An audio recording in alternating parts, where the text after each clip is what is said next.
Hey everybody, it's your lifestyle coach Shuna. Wanted to address today the distinction between a business and a hobby. A lot of folks been inquiring about that, if they could write their business off on their taxes, and if it was actually a business. And so I wanted to share the difference with you guys and tell you what you can write off and what you can't write off, okay? So, the distinguish between a hobby or business activity take into account all the facts and circumstances with respect, new lips, rewind. So, take into account all the facts and circumstances with respect to the activity, okay? So, a hobby activity is done mainly for recreation or pleasure. No one factor alone is decisive. I'm going to go over the factors in a second. So no one factor alone is decisive. So you must generally consider these factors in determining whether an activity is a business engaged in making a profit. So a business is for profit, a hobby is for pleasure. That's the main difference, okay? So here are the factors. Whether you carry on the activity in a business-like manner and maintain complete and accurate books and records. Okay, whether the time and effort you put into the activity indicate you intend to make it profitable. Okay, whether you depend on income from the activity for your livelihood. Okay, so like for instance, when I'm preparing taxes and doing financial services for people, I'm doing that with the intent of my livelihood. Okay, but when I'm sewing clothes or something like that, I'm doing that for a hobby, whether I sell the outfit that I make or I keep it for myself. That's a hobby because I'm not trying to make a profit all of that off of that. Someone might see something I'm wearing like, hey, that's cute. Where'd you get that from? Oh, I made it. And they, oh, can you make me one too? And I charge them for it, but it's just not my business. Okay, my business is helping you guys save money and helping you with your tax planning and helping you with your insurance and making sure you guys have retirement and leave a legacy or for your family, okay? And your family's taken care of. If something happens to you, your family's secure. So the next thing is whether your losses are due to circumstances beyond your control. So or are normal in the startup phase of your type of business. Okay. So whether you change your methods of operation in an attempt to improve profitability, like for instance, I'm working from home from now. Well, I've outgrown working from home. I can't do it anymore. So now I have to hire a staff, find an office, hire a staff, and and work from an office because I can't no longer work from home. So whether you or your advisors have the knowledge needed to carry on the activity as a successful business. So if it's just something you just playing around with, then that's not considered a business. Okay? So whether you were successful in making a profit in similar activities in the past. So if you've done it before, if you've been doing it for like we've been doing these financial services for years and years, and this is something that I do, to make money. Or again, like making the clothes, helping my granddaughter. She wants to be a fashion designer, so I do stuff to help her, with her fashion. But it's just something that I like to do. It's not something I'm trying to make money off of. Okay.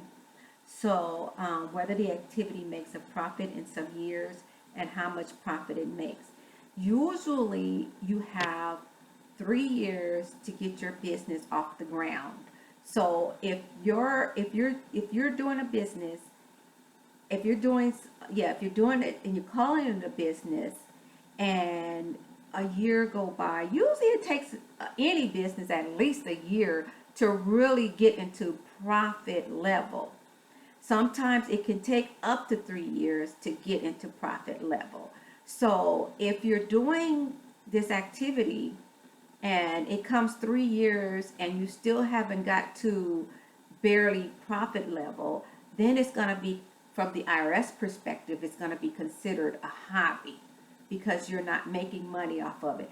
At that point, most people do an assess of what they're doing, and they decide whether it's a hobby or a business. And if it's not being profitable for them, then they'll move on to doing something else that they might be able to make a profit off of. Okay, so that's something to consider. If it's something you've been doing for a while and you haven't made any profit off of it, then you need to reconsider. So that's just FYI. Whether you can expect to make a future profit from the appreciation of the assets used in the activity. So like all this equipment and stuff that I have, I use it every day in business, and so it's profitable for me to have my laptops and have the computers and the desk and everything, be able to sit here and talk with you guys, and or meet with the client that comes here. So that's profitable for me to have all these things. But if you have equipment, say like my sewing machine, okay, so I got my sewing machine, but the sewing machine don't make no profit for me. It's just something that, like I said, it's something I do that I like. And even the doing the events, when I'm putting events together, because I love putting events together, and somebody's always calling me about putting the event together. And I have decorative supplies, table covers and all this stuff to put events together. And so I don't consider that a business because it's not something that's profitable for me. It's just something that I like to do. Even if a person pays me to do it, or I'm just helping someone put their event together, then it's still a hobby because it's not something that I'm doing. And then the things that I use for that are not gonna profit me at any point because I'm not doing it for a business. I'm only doing it because it's something I like to do.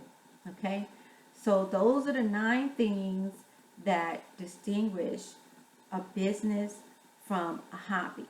Okay. So if you have any questions, feel free to give me a call, 909-242-1988, 909-242-1988. You can send me an email at shunasfinancial. Nope, that's incorrect. It's shunasfinance@gmail.com.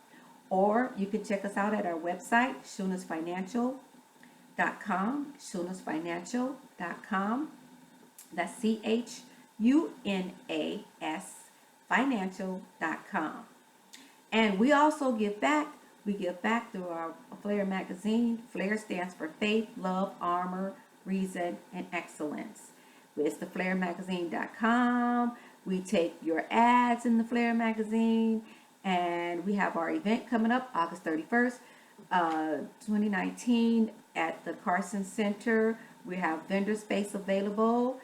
If you're interested, look, hey, this is going to be off the chain. We're going to start our oars. We're going to launch our oars at that time. If you don't know what oars is, look it up at theflairmagazine.com.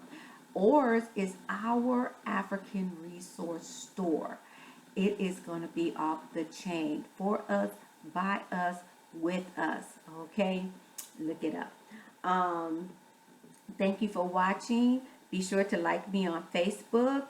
Be sure to like us on Instagram. Our Instagram is ShunaMD1. It might be ShunaMD2. Somehow we got 2 of them. ShunaMD1, ShunaMD2. Facebook.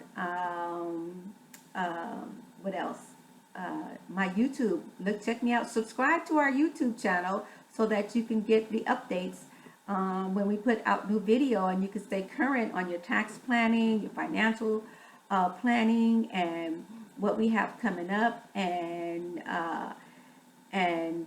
make comments and put your reviews up there so I know if I'm doing good, if I'm doing bad, what you guys want me to talk about. And I look forward to hearing from you guys. All right, you guys take care. Talk to you soon.